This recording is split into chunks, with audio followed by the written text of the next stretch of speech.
There's something especially unsettling about the way Doctor Who explores body horror. It's a recurring theme that creeps in when you least expect it, sometimes quite literally. The series loves to toy with the fear of losing control over your own body, of something invading beneath your skin, changing you from the inside out, until all that remains is an empty shell. Whether it's psychic influence, mutation, infection, or parasitic manipulation, the threat is intensely personal. And as Doctor Who often shows us, it's also terrifyingly unstoppable. Think about it. The hemovores in The Curse of Fenric were twisted remnants of humanity, mutated by time and toxin. The great vampires, ancient monsters, feeding on flesh and manipulating minds. Mr. Sweet, a grotesque leech-like symbiote that controls through chemical dependence. Even the parasitic mind parasite from the Mind of Evil, or the alien seaweed creature in Fury from the Deep, invades through scent, sound and suggestion. But none of those can quite hold a vine-choked candle to today's subject. Welcome to the Snake Pit, where we're full of bile and venom. I'm your host, Snake Daemon, and today I'm digging up a monster so wrapped in vines and vintage rubber suit stink that even compost would turn its nose up. The Krynoids weren't just a monster of the week. They were evolutionary nightmares, apex parasites from deep space that exist only to consume animal life and replace it with violent, sentient plant matter. These aren't just walking weeds. They are a plant-based ideology, a full biological revolution against the animal kingdom. Think the thing, but if it was also Greenpeace gone homicidal. Introduced in the fourth Doctor classic, The Seeds of Doom, Krynoids arrive on planets as seed pods, always in pairs. Hardy enough to survive in the vacuum of space, they're inert until warmth and light awaken them. Once activated, they release tendrils that infect any nearby creature. The process is agonizing and irreversible. The host mutates rapidly, skin toughens, vines erupt, body temperature drops, and eventually the individual mind is overtaken by the growing Krynoid consciousness. And here's where the horror truly sets in. Even as your body becomes this monstrous, sprawling root thing, you're still partly aware. Victims report sensing a jungle all around them, a presence in their mind, hallucinations of rainforest-like surroundings while they're rotting from the inside out. The Krynoid doesn't just possess you, it co-opts you, leaving you aware of your own erasure. It's smart, it speaks, it bargains, it evolves. By the end of Seeds of Doom, one Krynoid grows to the size of St. Paul's Cathedral. The Doctor warns that if even a single pod were to land unchecked, the Krynoids could overtake Earth in days, and all but forgotten. Well, it's time to tend to the garden, folks, but not with a trowel or fertilizer. No, we're talking the kind of botanical nightmare that makes Audrey 2 look like a houseplant. And today it's not Earth in peril, it's a world that wants to die for its god. That's right, we're dealing with a species that looked at a space plant parasite and said, "Yes, please consume me, Daddy."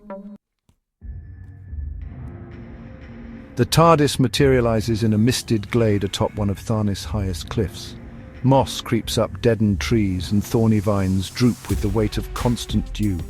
The Doctor steps out with Neve, his current companion, a sharp, analytical xenobotanist fascinated by flora and infuriated by superstition. As they descend toward the valley, they spot a gathering of cloaked figures around a stone monolith wrapped in vines. The people of Tharnis, the keepers of the bloom, chant rhythmically as one of their own is led, serene and smiling, into a glassy, root-lined vessel inside the Temple of Germination. They believe this vessel, rooted deep in ancient growth sanctums, is the womb of return. The being within it is not dying, they believe, but ascending, becoming one with the green god.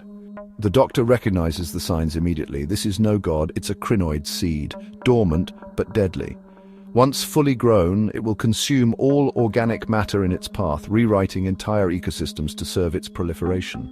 Neve is both horrified and intrigued. The locals' understanding of the Krynoid lifecycle is wildly skewed. They don't see death, they see blooming. Their bodies are compost and their minds are offerings.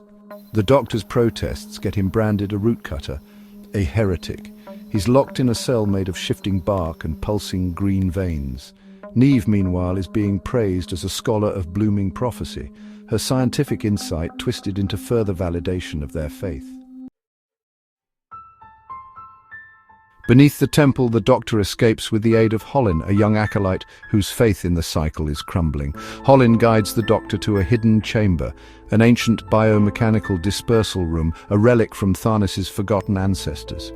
These ancestors understood the Krynoids' true nature. They survived its monstrous bloom and barely managed to contain it, but here's the revelation.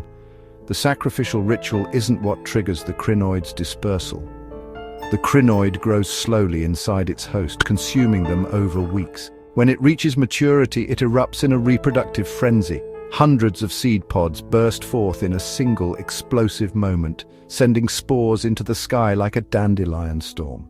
The dispersal chamber wasn't designed to spread the Krynoid, but to launch any premature pods into space, an act of desperate containment. Now a pod is maturing within the sanctum, and it's close to reaching critical mass.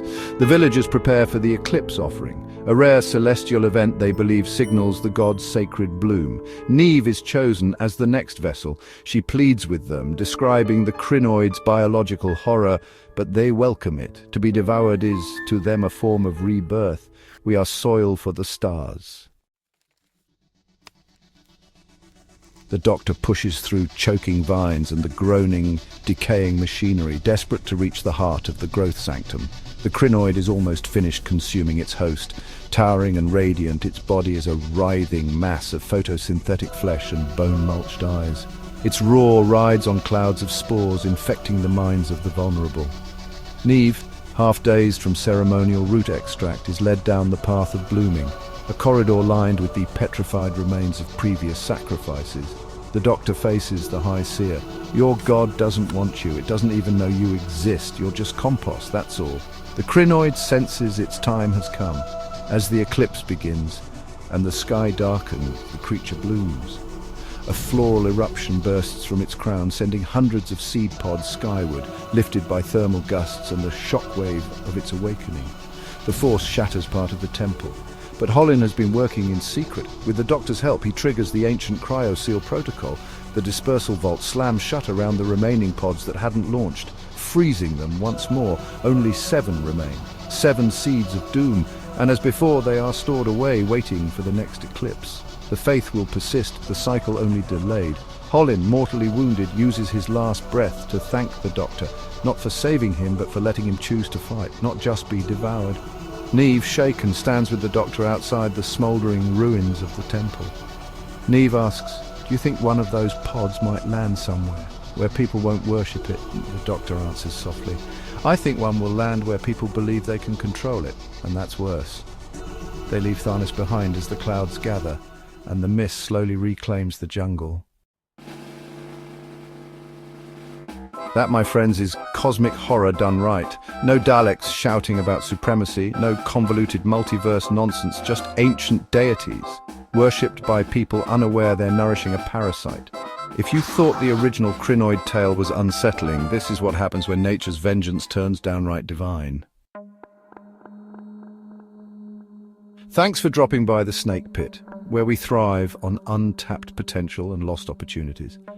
Don't forget to subscribe and hit that bell, like the video, and leave your opinions in the comments, where naturally I won't read them. Until next time, stay venomous.